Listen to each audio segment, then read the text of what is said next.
So for our listeners from the police and military and emergency medicine, once again trying to bridge the gap between science and practice for trainers. Today talking with Chris Cushion. Do I spell it correctly like this? Perfect. Perfect. And he's a professor, and now it comes the pressure part. He's a professor in coaching and pedagogy. Perfect. Perfect. Okay. Perfect. So this is also interesting for my colleagues in physical education, because we talk a lot about pedagogy. And although we just spoke that in Holland, it has a different feeling. It's more about upbringing and not so much on the curriculum.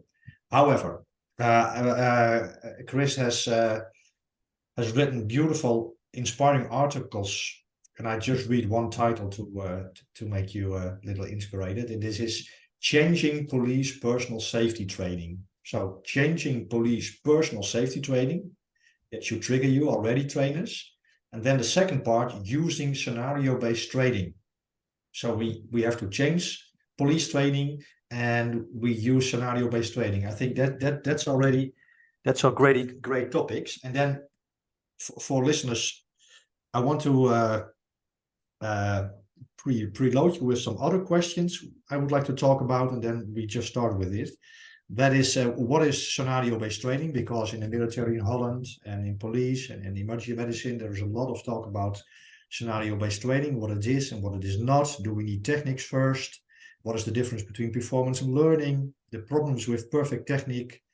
Well, and the challenges to change police training. You have a beautiful framework for it. So I hope everybody is now already on the front seats. And let's just start with that article, Chris, because and you also talked with Brian Willis about it in his excellent podcast. So changing police personal safety training. Let's, like Brian did, just define some terms. Personal safety training. Yeah, I think it's defensive tactics. So in England and Wales, the police aren't armed, so it's all empty hand. So it would be arrest and self-defense techniques, including use of PPE. So it'd include the use of baton, spray, and handcuffing. So basically empty hand, self-defense and arrest, control and restraint, or whatever terminology. So but it includes PPE, it includes baton and spray. So not taser and not firearms. And a little sideway, are there in the UK and Wales, when does the firearms come into play? Is that for special units? Yeah, that's a special. So you have to be, you're an authorized firearms officer, and each police force will have a dedicated firearms unit. So regular officers would apply to join that unit, and then they're deployed on calls where they're required. So it's as I say, it's a specialist unit within police forces, and officers apply to join that unit and get trained up as firearms officers. Okay, great. Well, it's such. I try to underscore some things, but I underscore the whole article, so it didn't make any sense in the book because it's so dense in good information. But let's just start. Maybe a good start is why changing police personal safety training in the first place. What did you find? So, I mean, I have a sport coaching background, and I'm very much a coaching person. So I'm interested in a coaching approach to teaching and learning and instruction, and a hobby. And I'm a martial arts coach in my spare time. And in about 2015, so it's 7 or 8 years ago, I noticed that there were what I call contact professionals, you might call them first responders, were starting to come for training. So police officers, people working security, people working in healthcare when they're dealing with problematic patients or service users, mental health environments, those sorts of things. So those folks were starting to come to the club to do training. So I just casually asked, why are you here? Why are you doing this?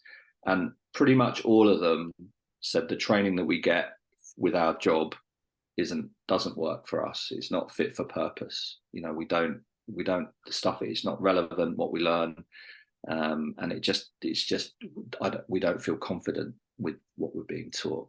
So the academic in me said, "Oh, this is really interesting. So why don't we explore this a little bit more?" So I'm an ethnographer by trade. So that means I immerse myself in cultures. So I observe and immerse myself for an extended period in cultures. So I signed up for courses. I signed up for different training courses. So I looked at courses that were training people for secure mental health environment, security, hospital security, different contact professionals where they had to deal with violence and aggression.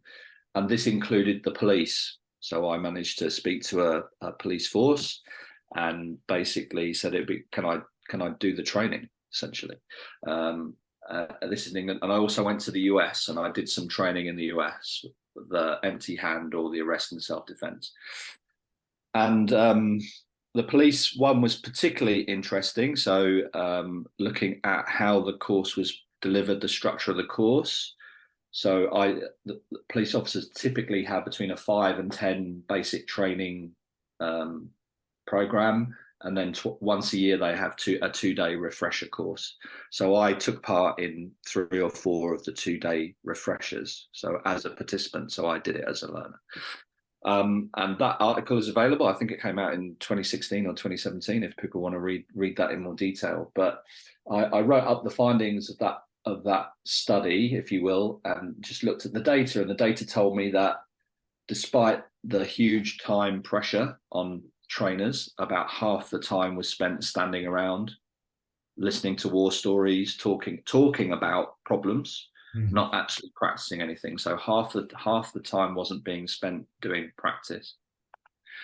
And the practices it was a very linear type of thing. So it's essentially a list of techniques, often disaggregated, so broken into smaller parts, but also decontextualized. So there was, so handcuffing on the floor was literally lay on the floor and put your hand in the air and we'll handcuff you. So know, how did this person get on the floor? How have they landed? What's, nothing like that. So it was all very decontextualized. It was all learn one skill, repeat it until the instructors were happy or not, and then move on to the next thing. And at the very end of the 2 days, you might then have a situation. So they might go have a domestic situation or a fight in the street or something where they did a scenario and it was more of an assessment than a learning experience. So the learning was very linear, decontextualized, skill practices with scenarios really at the end to test. And the instructors were very much standing with clipboards and just not inputting on the scenario. So they'd watch it. So it'd be at full speed, 100 miles an hour, no input from the instructors. And it was kind of, this looks fine. So asking the learners or asking the officers to make a lot of the connections themselves. So I've got to take this decontextualized skill and somehow figure out when to use it, how to use it, when is it appropriate, and those sorts of things. So, and as we know from how people learn, that probably isn't a great structure. Now, coincidentally, at that time, again, these are all happy coincidences. So the professional body for policing in England and Wales is called the College of Policing. They, about 10 years ago, they delegated officer safety training. It used to be centralized, and about a decade or so ago, they delegated it out to individual forces to be responsible for their own training. The quality, internally, there were issues with the training, and they then wanted to bring it back under a national kind of guidance. So the professional body basically wanted to take back control of officer safety training. And they wanted it to be evidence informed. They were looking for evidence. And basically my work, there were 2 papers, one written in the 90s and mine were basically the only research about officer safety training. So they asked me if I would help them and get involved. And basically that's how it started. So about 2016, we started talking and then starting to think about formulating a different way to do officer safety training. So that's kind of that's the history of the paper, so to speak. That's where it all comes from, really. And some of the issues that we've found around how practice was organised, the amount of time officers were spending practicing, what they were doing, and what the issues were on retention and transfer, i.e. learning, i.e. that essentially the practice design and the practice organisation were not creating the conditions for learning. Yeah. In a nutshell. Before we go into then in the paper you go to scenario-based training as a tool, and then we talk about how. But you mentioned two things I'm curious about, and not as a big topic, but that is the standard curriculum. Is this a thing? Is it a good thing or not? Okay. Yeah. So there is again in England and Wales, there's an officer safety training manual, and it's massive. It's massive. Yeah. But what you'll find is that there'll be a list of probably 5 or 6 techniques for everything, and that in and of itself becomes a pretty much standardized. So it's a skills-driven curriculum. Yeah. It's basically a list of skills, 5 or 6 things that the trainers work through during the course of the training. So that there is a very much a standardized curriculum that's skills first.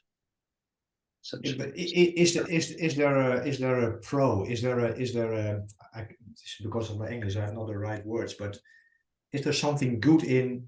Well, let's a little bit history in Holland. There was a time when I was involved in developing a national curriculum for police training. It was not skill-based, it was principle-based.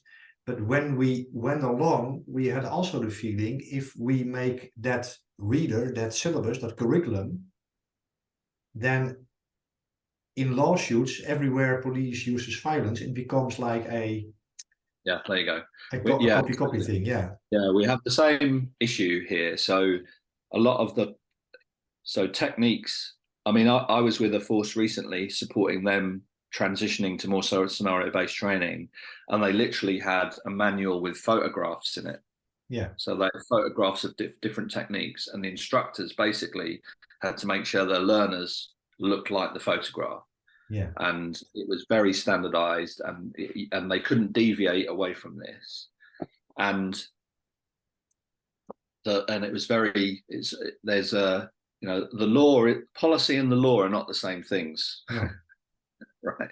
Yeah. So laws on self-defense and reasonable force are sometimes disconnected from policy. And folks, there's a misunderstanding that as long as I've taught the technique correctly, somehow I won't be prosecuted. Well, that's not. So there's a disconnect there between what's lawful, what the law says, and what the policy says. And there is I think for sure, that it's almost like a safety blanket. So if we've taught this, so everyone this technique that looks like that, we'll be fine when we go to court. Every time, if there's a use of force incident, yeah, we've taught the correct technique. They did the correct technique, so we're fine. But that's not really how the law works around reasonable force and use of force. So there is some slippage between policy and law, essentially. And it can also make officers less flexible, because I've also seen good scenario-based training, but then it became so scripted that only one kind of behavior is approved, and then you have scenario-based training, but still. Yes, I mean, it's really interesting, being in a martial arts world. If you spar with people, or if you fight in competitions, people have had 10, 12, 15 years experience.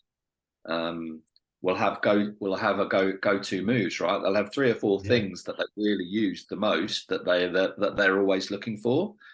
And yet we give police officers who we train for minimal amount of hours, 30 things, and expect them to do it. And it's like, well, it doesn't really work like that. So what was interesting is when I went to the US. The US is a completely different model. So it's a market. So any police force, sheriff's office, sheriff's department, police department can buy in whatever training they like. So they have a budget and they just buy stuff in. So there's no real control. It's a free market. And what was interesting is that I went with a particular training company who was training officers from different sheriff's offices and police departments. So there was a range of officers on that course, and their curriculum was one side of A4. Yeah. But it was principle based, but it also gave you two things. There's one thing, and then if that doesn't work, here's another thing. And it was it was one side of A4, and you spent a lot of time practicing those things, but in different situations. Yeah. So the decision, so part of scenario-based training is you progress skill and decision-making together. So you never separate the two. Exactly. Yeah. So this really helps because you're just practicing these techniques in different situations over and over again. And because there's so few of them, it was a 5-day course and I got really good at doing those things. Yeah, really good at doing those things. Because there wasn't 50 things to learn, right? Yes, exactly. And then before we go into the scenario-based training and the paper, another thing is here in Holland, I have a good friend of mine, Dr. Jaap Timber, and he does some research about really the effectiveness and the usability of the training in the practice. And Wendy Dorrestein, also a police officer, is doing a PhD with exactly the same, because we can teach a lot, but if we don't know, if there are no outcome studies, if you don't know what police officers use, how is that in the UK? Is there any? Okay, so part of the change process that the College of Policing is they collect data on use of force incidents, and they collect data on what officers use, and they've because that initial survey or that initial data is a little out of date, they're redoing it. So they're looking at basically what are the use of force incidents and what happened essentially, and they're trying to collate information and data. So they're definitely looking at outcomes. And part of the pilot work that we did here, so the college again put on the results should be coming out soon actually. So they're looking at other metrics. So basically overall use of force, injuries to subjects, injuries to officers, complaints. So they're looking at a range of different metrics, comparing people who've gone through the scenario-based training versus people who haven't.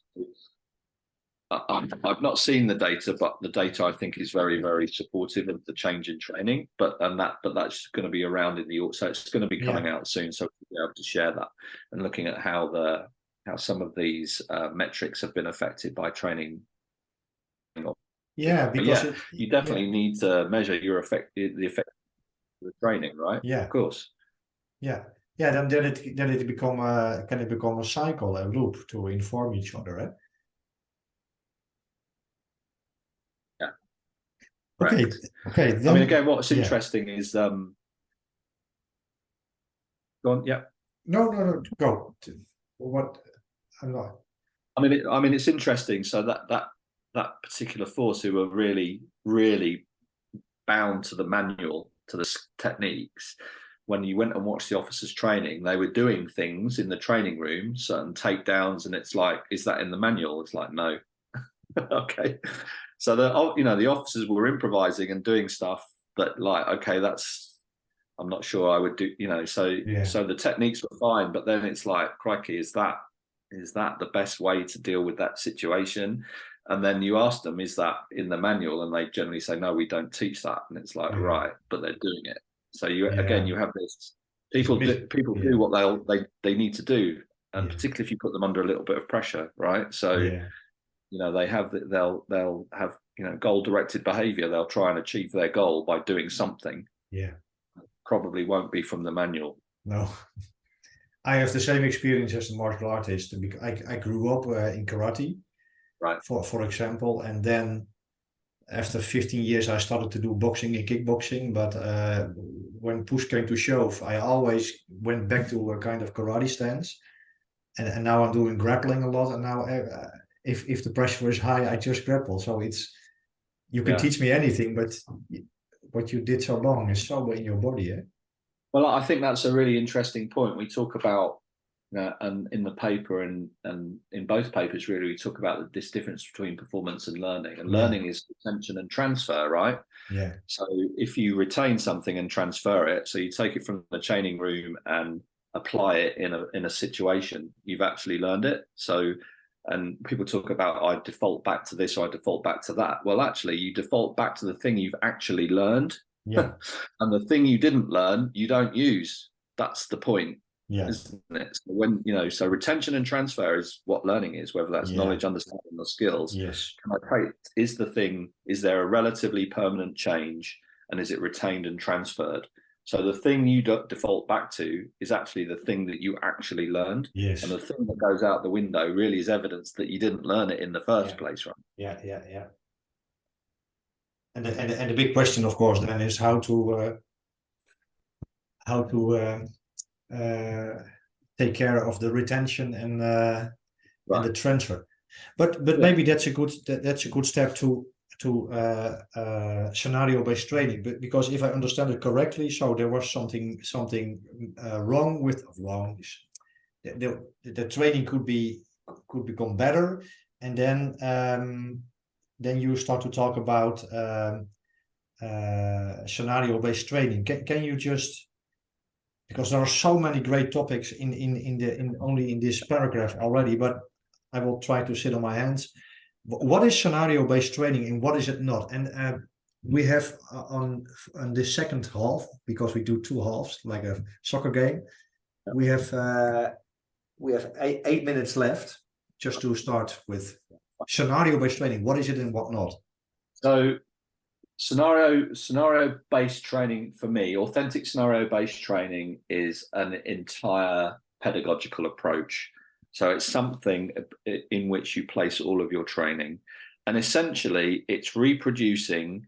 I talk about, if we go from in a police situation, we go from a radio call and we cut the radio call, and we go for the resolution of whatever the incident is, whether that's handcuffing or whatever it is, and we cut both ends and we pick that up and we put that in the training room. That is the scenario. But all of the training happens inside of that. So we don't preload any skills, we don't preload any knowledge, we don't do anything. So a scenario it becomes concept and problem based and not skill led, and it becomes the vehicle through which we learn. So it's basically radio call to resolution. Here's the situation. Now, the beauty of the training room is we can slow things down, we can speed things up, we can have another go, we can add information in, we can reduce complexity. So we can start playing with all of these things. So basically, radio call to resolution, it's some form of modified version of the whole, because it probably won't be as representative as you'd like, but it still looks and feels like policing. And then you just basically work through the scenario over and over and over again, adding increasing complexity, challenging the learner in different ways depending on what you want to teach. Now, the main difference, and I've spoken earlier really about this, is that you're trying to progress skill. So every repetition has an element of decision making in it. Yeah. Right. So every rep, the officer has to make a decision, has to make multiple decisions. So they have to read the environment, read the cues, read the subject. So they have to make decisions on what they need to do. So the decision making flows through every repetition, and then every repetition has an appropriate skill that needs to be done, whether that's from an assault. So I've got strategies and tactics from assault, whether it's controlling a subject, whether that's restraining a subject, depending on how the scenario unfolds. So every repetition has decision making, and every repetition has skill, and the skill and decision making are connected.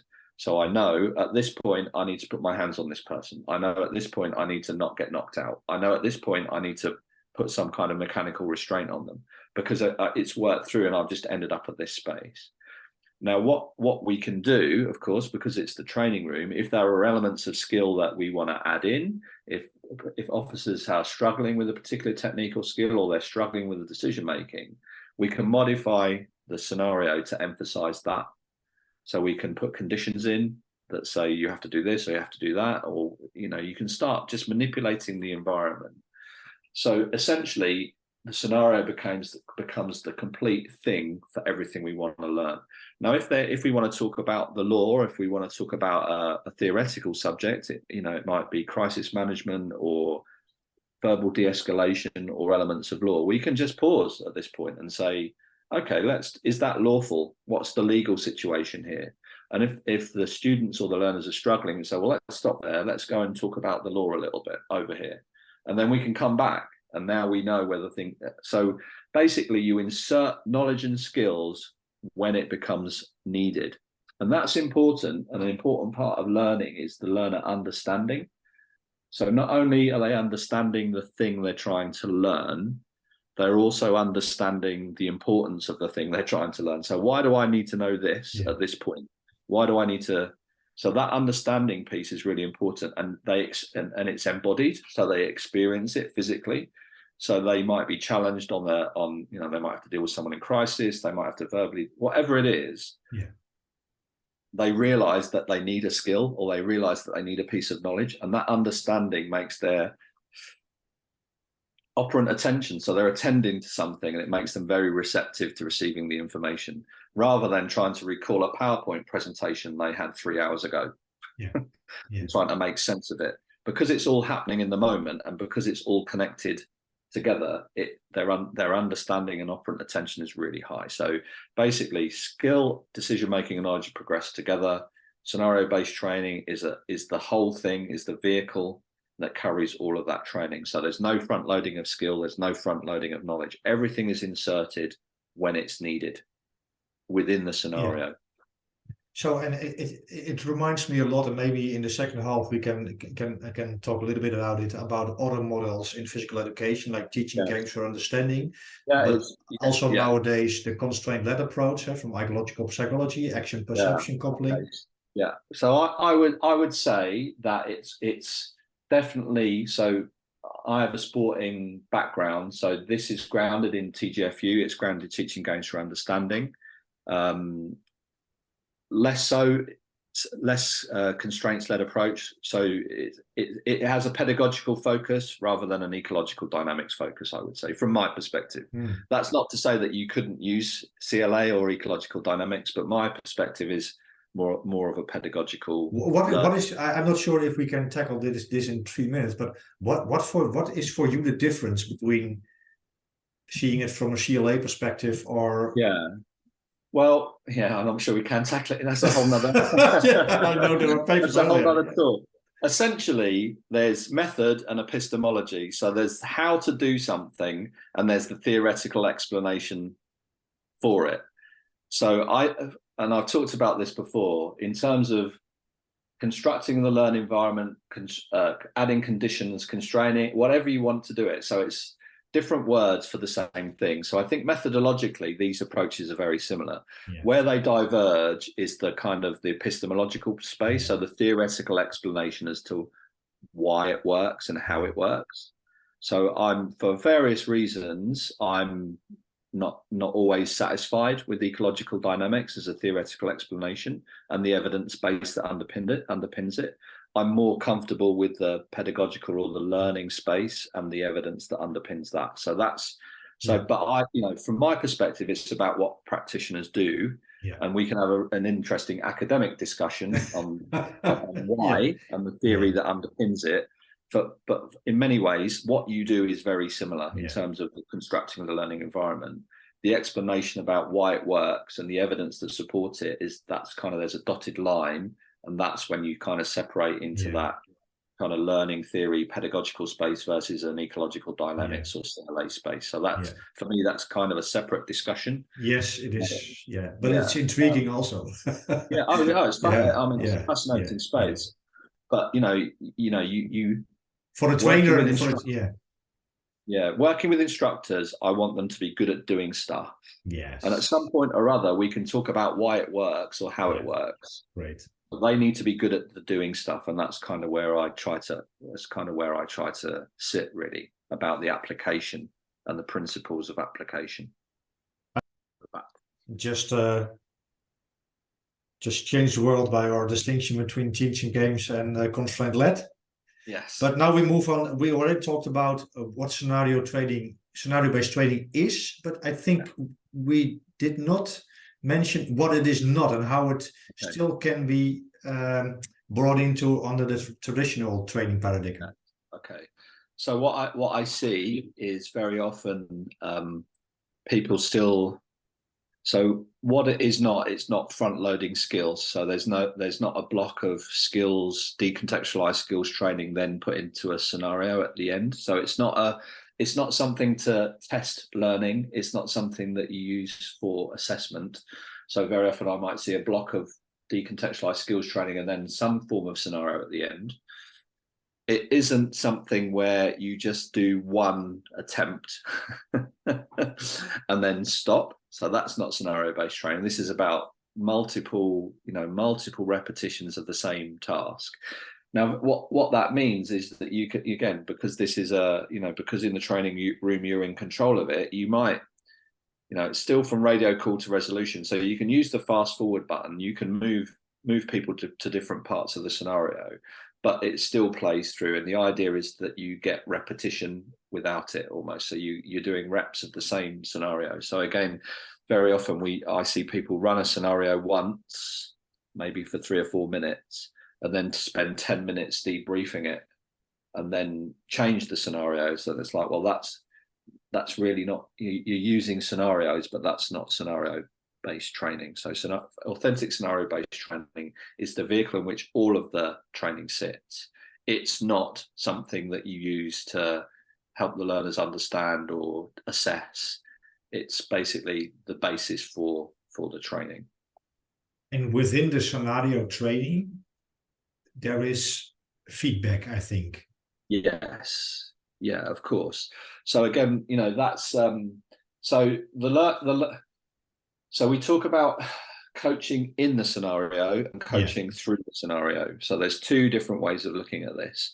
So, or training through or in. So if you set up a scenario that has so I need to go up to somebody, I need to say some words, I need to do a thing, and I need to end, and I do that over and over again, the learner will be learning through the scenario. So if I start with you, so I'm going to walk up to Eric. Eric's going to be reasonably compliant, maybe verbally resistant, and then I'm going to handcuff you and search you, right? And then either release you or arrest you or let you go.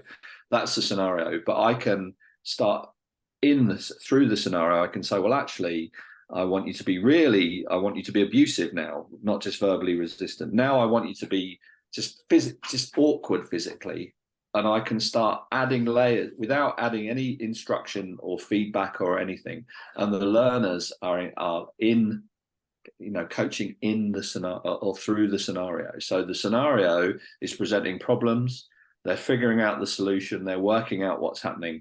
And really, as the instructor or the coach, I don't have to do very much. What that enables me to do is step back and say, Officer 1 manages this really well, but isn't so good at this. So when he goes through that scenario, I may challenge him in different ways. Whereas Officer 2 is amazing at all of this. So I'm going to make this harder for her. So they're still doing the same scenario, but now I'm starting to make the learning more individualized, because the scenario, I don't have to do anything with the scenario. I can step back and start analyzing. And coaching in the scenario would be, okay, this person's really struggling now. I'm going to step in and I'm going to give them some feedback. I might demonstrate, I might model, I might ask them a question. So we've got coaching through the scenario where the conditions you apply challenge the learner in different ways. So it just carries a lot of the water. And then we've got coaching in the scenario where I say, okay, Eric's really struggling here. He's not figuring this out. Okay, just stop there. What issue? What are you having an issue with? Right? Have you thought about this? Can I show you something? So there we're starting to work with individual officers depending on where their issues. So the old model was very much a one size fits all, and you had varying skill levels. Whereas this scenario-based training, because the scenario is carrying so much of the water, as a trainer, I can step back and start tweaking the conditions, but also supporting individual officers as they're working through the scenario and giving the coaching and support that they need. So people get feedback from doing the task. So there's an intrinsic feedback loop, but also there's an extrinsic feedback loop from the instructor. Very often, And again, the habit in England certainly was, if somebody does a good job, everyone has to stop and do a debrief. And it's like, no, we want people to practice. A proxy for learning is practice. You need to keep doing this over and over again. And you can just say, good job, well done. That's really good verbal skills there. Or you did that, you cuffed really efficiently there. Well done, keep it up. So that you can give feedback, but don't interrupt the practice. You don't have to stop and do a massive debrief. So again, we've got the skills of the trainer here, haven't we? To be able to set up the scenario so it ticks over and gives them the learning that they want. Then stepping back and doing a bit of analysis and tweak it. Okay, this is too easy. I need to make this harder. Or this is too difficult. I need to make it a little bit easier. So tweak the scenario to make it meet the needs of the learner. And then also look at individual officers and say, okay, this person's really strong here, but struggling with this. This person's really good at everything, so I'm going to make their life more difficult. This person's really struggling with everything, so I'm going to make their life a little bit easier. So you can really start to personalize the learning through coaching through and in the scenario. So it means a lot of differentiating. I don't know if that's the correct word. Differentiation. It's differentiating. Yes, that's exactly what you're doing. You're meeting the needs of the learner. So it's not a one. So again, in my experience with the research, there was huge variability in skill level between officers. I mean, huge variability, and the officers who were struggling really didn't get much help. So they struggled all the way through the training, and probably at the end of the 2 days were no better than when they arrived, because they'd basically been struggling to do with certain things. They're right at the level of kind of that you're just about good enough to do this, but you're struggling with it. So the scenario-based approach would expose that. So we'd see them struggling. They wouldn't be able to hide. So very often, again, in a different type of training environment, officers can sometimes hide their weaknesses or hide the issues that they've got, because that's, for whatever reason. So you can expose that, but also then you can intervene. You can give them support and help and say, look, I see you're really struggling with this. Let's, again, if it's a skill thing, let's pause this. Let's take you out of this. Let's work on that particular skill for you to give you more confidence and make you feel more competent at doing this thing. And then we'll put you back in the scenario and you can go again. So again, it's how we use that skill. The skill training piece is very much about addressing the needs of the learner and fixing it's a problem-based, concept-based thing. It's fixing the problem rather than you must learn this. Yeah. And do you have any advice for I will call it class management? Because in my own experience as a police instructor, if I had a scenario and there were 12 officers, I was very busy with even with arranging of, for example, if we are in a building and doing all this kind of stuff. So if I had to attend to if I have to keep them all active and give them all their own level of resistance and feedback, do you have any advice? Yeah, well, welcome to training. That's what training should feel like. So if I thought an easy job. If you're a trainer and it doesn't feel like that, you're probably not doing the job properly. So it should feel exactly how you described, but it's how you organize things, isn't there? So so we talk about risk.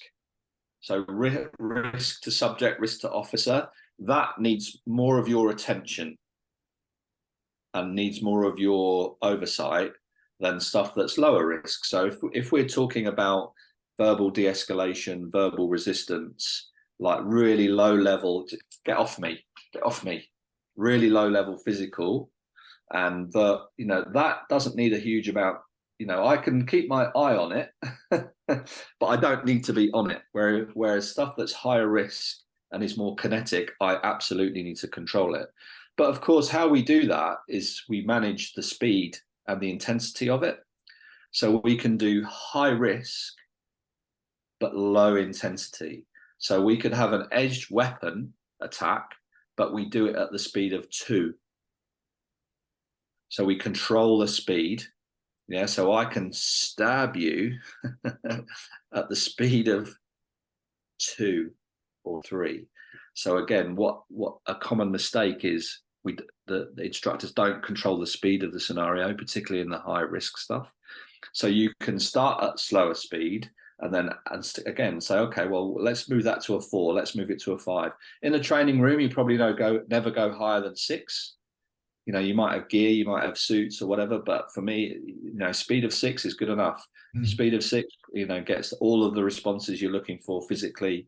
You know, that fight flight response, the hormonal responses at speed of 6 work, and you can get it at lower intensity. So we've seen officers, you know, even at 1 and 2, they have they have a physical response to the assault, to the attack, even at that lower speed. So that's not realistic. But the visual cues are still there. The decision making is still there. It's just at a slower speed. And suddenly now I can do high risk but low intensity, and you know, I'm not, you know, the danger of injury or the danger of problem starts to control. So we can think about risk across the training room. So not everyone is necessarily doing the same activity. So we might, you know, the activity might be connected. So there's some interleaving going on. So the different activities are all connected within the scenario, or people are doing lower levels of the scenario. But the lower risk stuff really doesn't need as much attention as the higher risk stuff. And the higher risk stuff I can mitigate by controlling the speed and the intensity of it. So we're talking about, and we call it layering. So we're looking to layer the experience, and we're looking to, you know, slowly increase pressure on the officers. So we don't start at full speed. So we can have physical pressure, cognitive pressure, and emotional pressure. So I can do something very slowly, but I could be scream, you know, blood vessels scream, you know, have a huge emotional intensity, but do it at a very slow physical speed. So you still get the response, you know, it still works. So again, the skill of the trainer is thinking about all of those things, but I'm setting up, my practice design sets it up to enable me to be able to coach to the best of my ability. What you don't want to do is be running around managing. You know, the whole purpose is you can get sucked into just managing everything, but you need to get the organization set up by looking at the task, looking at the intensities, looking at control, where you need to be attentive and where you can be less attentive, and then it creates that opportunities and space for you to coach, basically, to be an instructor.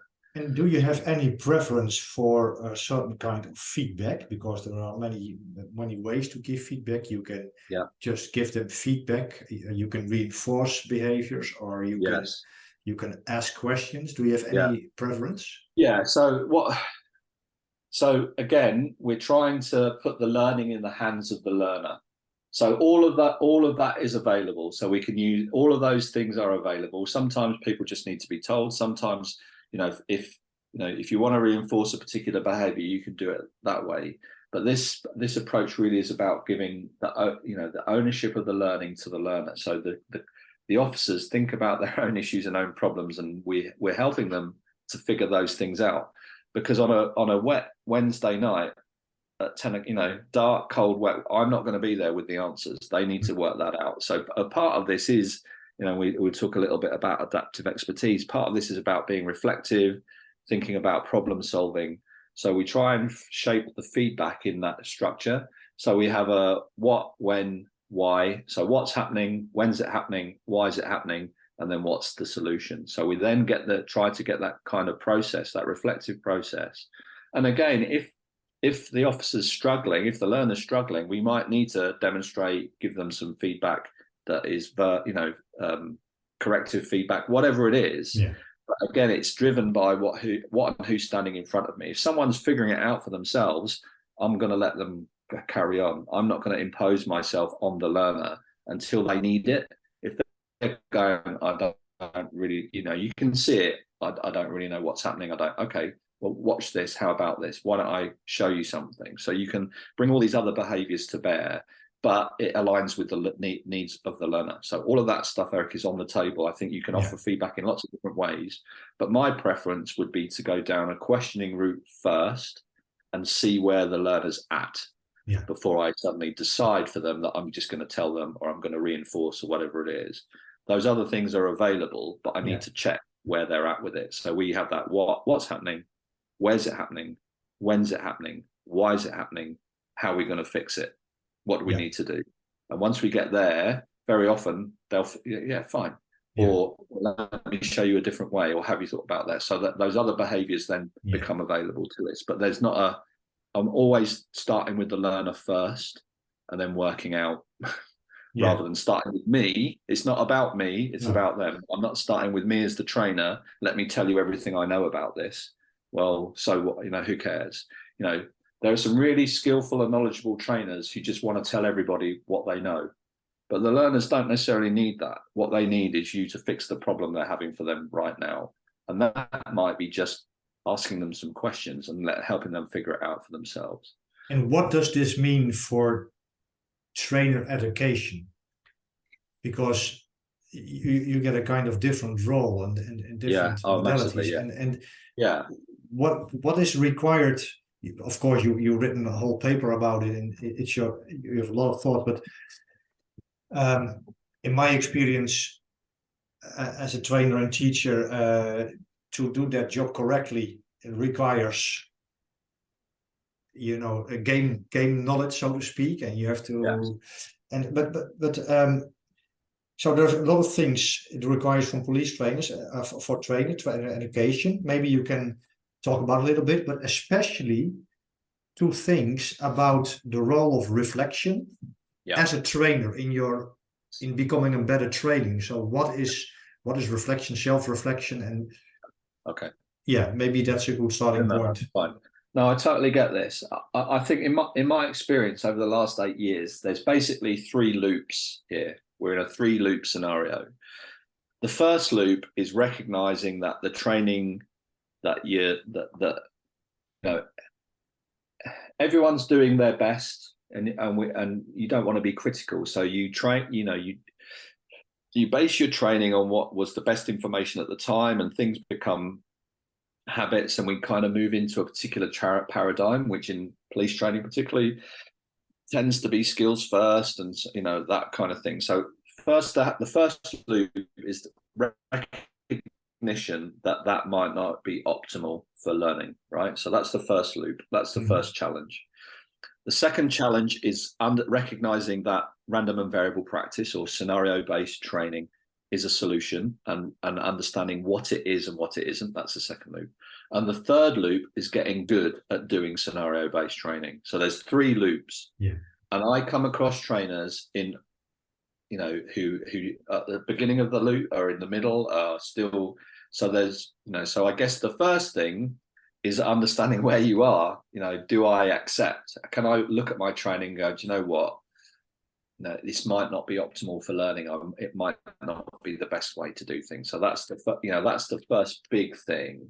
The second thing is then understanding all I can about what scenario training is and isn't. And the third thing is getting good at doing it.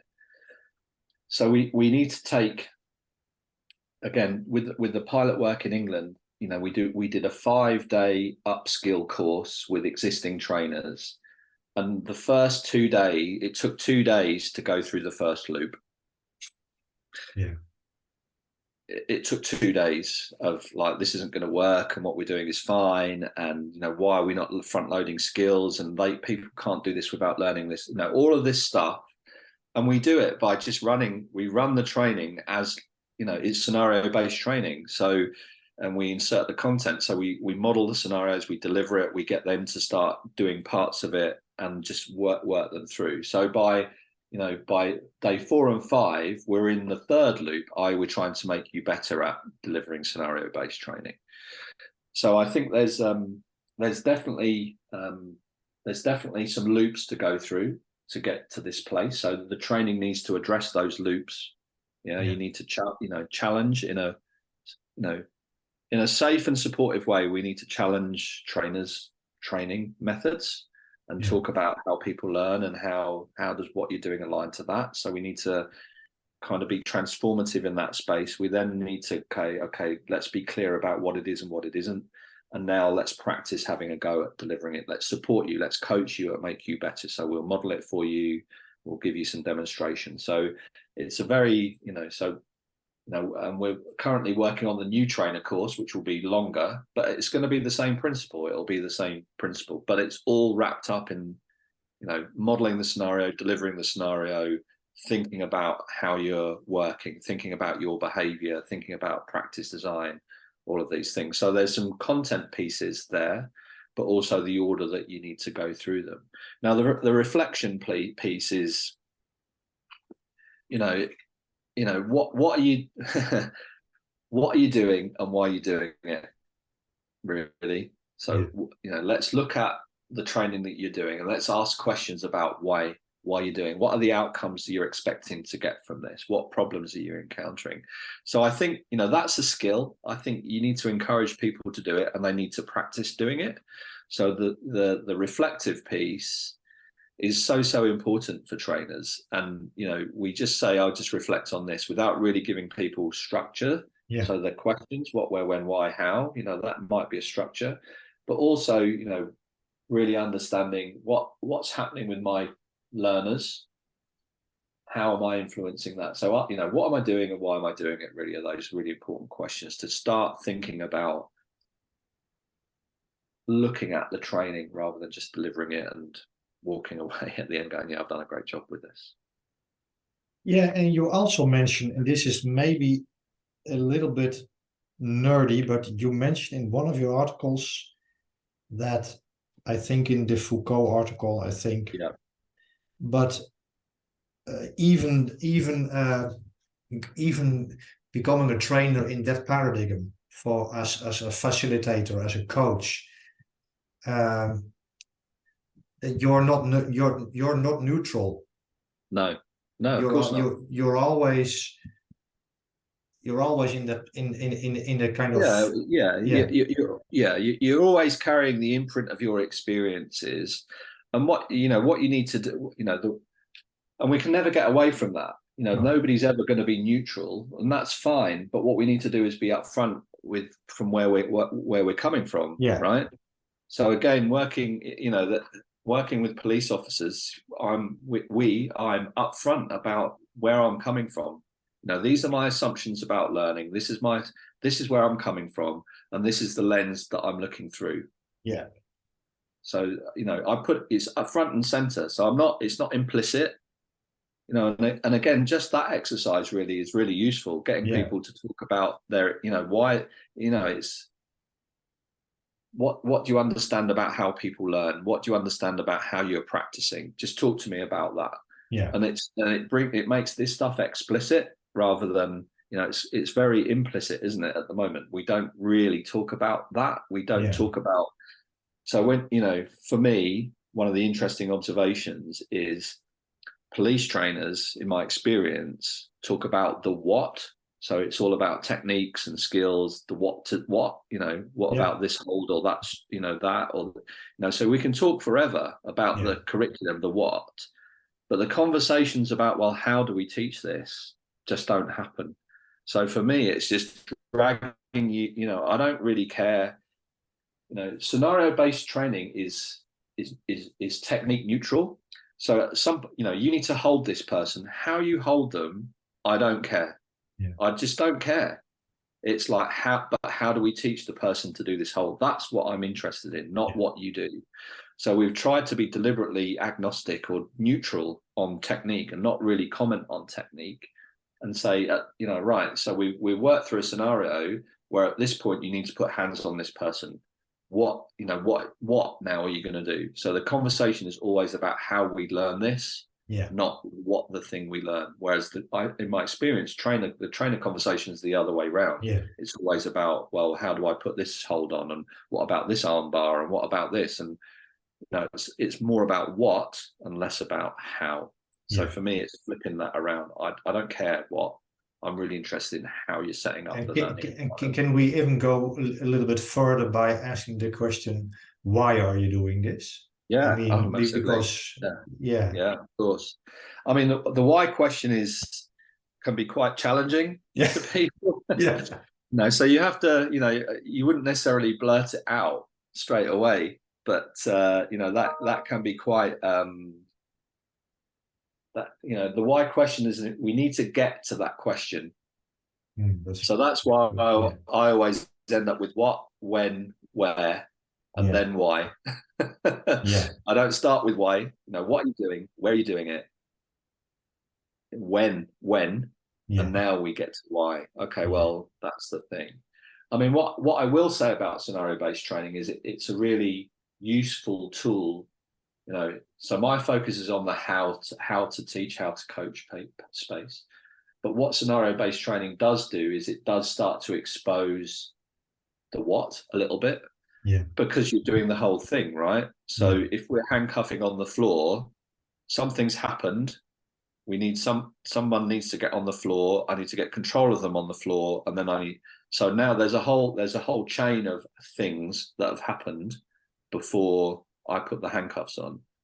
Now, sometimes what you find is that there's no logic to that chain in police training. And there are gaps. So I've got something for this and I've got something for that, but I've got nothing. I've not got a skill or technique that gets me from here to there. So what's interesting as well is it kind of people start going, all right, yeah, how are we going to go from this to this? Because we've got a technique for this and we've got a technique for this, but we've not got anything that bridges the gap. Yeah. So scenario-based training is helpful in that space because you have to literally follow. You follow the fight, you follow the activity all the way through from the start to the finish, and suddenly people go, "Oh, we've got a hole here. What would a police officer do to get from here to there?" Yeah. There's nothing in there. So it does start to ask questions about the curriculum for sure. So and then because of the time, I have you have a beautiful framework in the article "Changing Police Personal Safety Training." Yes. That's a framework for the dilemma framework. Yes. But because of the time, I think I would also love to hear your thoughts about adaptive expertise. Okay. But I'm not sure if you say that the framework is more important for this conversation, then it's also fine with me. Well, I think the important thing to realize. Well, I'm straight away going to dive into the framework here. I think I mean the framework talks about the individual trainer, the conceptual, my knowledge and understanding about learning. So my knowledge base, the concepts that I need and learn, and it broadens out all the way to the wider social context in which things take place. And for me, the framework is important in that change. So I can work with individual officers. So if you gave me 20 officers and we did some scenario-based training, I'm pretty sure I could make them better at what they do. But if they go into a context or an environment that doesn't support that behavior, that change, my work has been for nothing. And if there's not the political will to change, there's not investment or there's not support, then that it's really difficult to change. So the framework is more about wider cultural change. So we start with the individual, their conceptual understanding and their pedagogical practice. We then move into the context in which they work, their colleagues and the surrounding environment, and then it's the broader political landscape of policing. Now, for in England, all of those things have aligned, really. So there's a broader political will to change training for all sorts of reasons, given the, where we are with policing right now. There's a recognition within forces that the stats aren't great. We've got all these problems. There's a recognition. And even within individual trainers themselves, they recognize that there are some issues, but can't always figure out what those issues are. So all of those things in England have aligned to enable this change to happen. Now, if we'd have gone with scenario-based training and not have been able to align those things, I don't think it would have been, I don't think it would have had the impact that it has. So there's policy, there's governmental policy, there's the wider policing culture, there's a local context, and there's individual trainers are all aligning to this change, and that's been really powerful in making that happen. So I just think the framework is important. The framework tells us that if you don't if you don't get all of these things lined up, it's going to make change incredibly difficult. And is this framework, is this a framework we can use in police trainer education? Yes. Not only on the government level, so we can talk with trainers and future trainers about these four. Yeah. So, I mean, in other teaching that I do, what we're trying to do is, so there's always a cultural element to coaching, whether it's in sport, different sports, whether it's in the military, whether there's always a cultural element. You need to be, as a practitioner, you need to be able to you need to be able to manage up, you need to be able to fit in, you need to be, so I teach in our postgraduate courses, I use this as a framework to help people when you land in an environment, figure out what, it's not just about you and your job.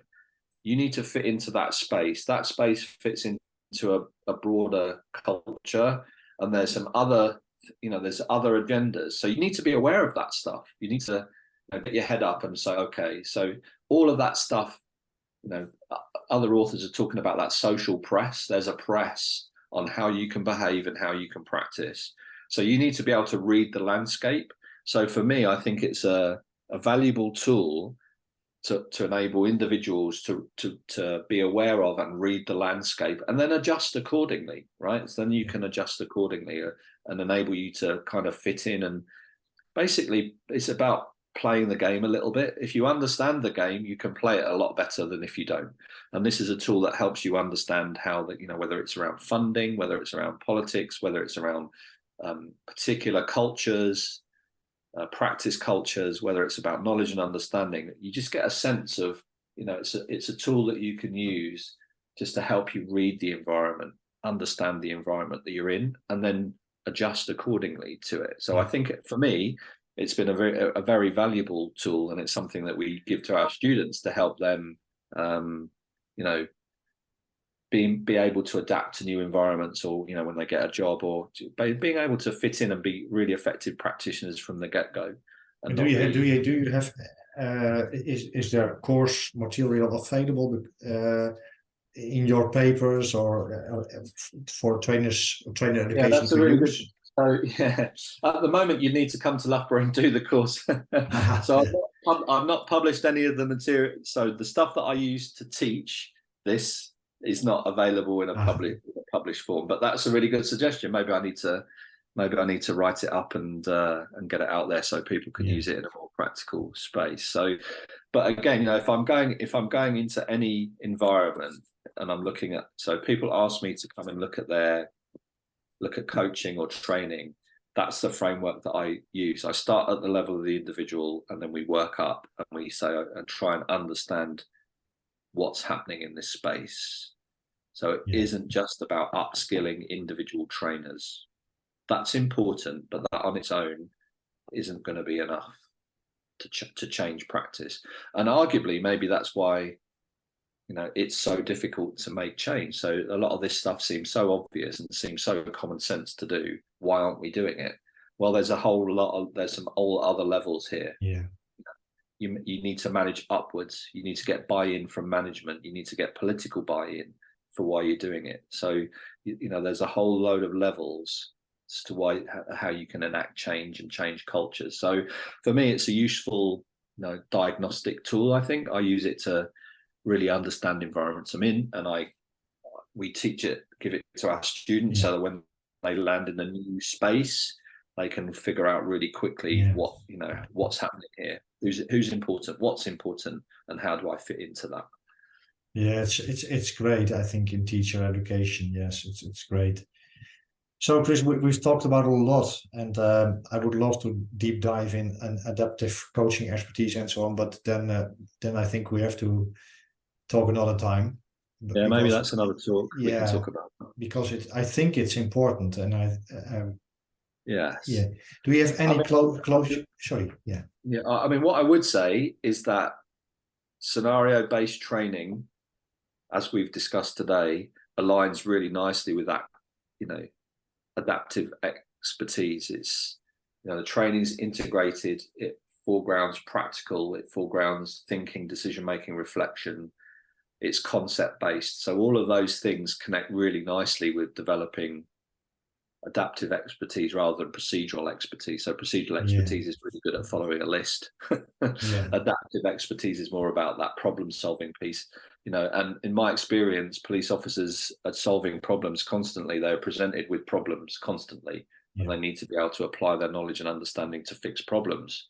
And that's why the skills then are what you apply to fix problems. So it really shifts. The two things really align quite nicely, I think. I recently had a conversation with Christian Itterbol. He is a former sniper from Norway, and he's now doing his PhD on implementing mental skills training into the sniper course. And he talked a lot about, he talks about professional expertise, I think, but he means the same. Not they have to learn to learn. Yes, right. Yeah. So there's that metacognition, that meta learning thing. So you have to understand yourself and understand how you do that, and think about your thinking. But you can set up different environments to encourage that or not. So if your environment's very procedural and very linear, you're not going to be developing that type of thinking and that type of expertise. So again, for me, this is very the training is very non-linear. It's not procedural at all. There are elements of procedure, but we need to move beyond that. We need to solve problems and apply our knowledge to solve solve the issues that are in front of us that aren't always obvious and straightforward. It was a title of one of Mario Staller's first articles I read from Germany. Right. Developing problem solvers. And he has a lot of. Do you have any closing thoughts for trainers? So maybe a good advice for literature, a book, a course, or just whatever inspires them. It's not out yet. So there's a book coming out in the autumn around pedagogies for police training. So they deal with scenario-based training. It's not, I haven't written it. It's an edited collection. But there, in the references to the article you've got, there's some really nice descriptors of scenario-based training in military and police contexts. So feel free to do that. But as a trainer, it's give it a go, really. Think about how your training can look and feel more like policing. Again, I ask that question, when I'm working with trainers, does what that learner doing look and feel like policing? And if the answer is no, what can you do to change it to make it look and feel more like policing? And just that very simple question, they say, well, I can add this, or I can get them to do this first. Perfect. That's a really easy step to start transitioning. For some it's a big step, but sometimes you can just transition just by asking that question. How can I make this practice look and feel more like policing, basically? Great question. I think that's a very practical thing to do. Well, Chris, thank you so much for your time, and I'm sure we learned a lot from it, and hope to read a lot of articles from you again. Okay. No, pleasure. Great chatting to you. Thanks for your time, Chris.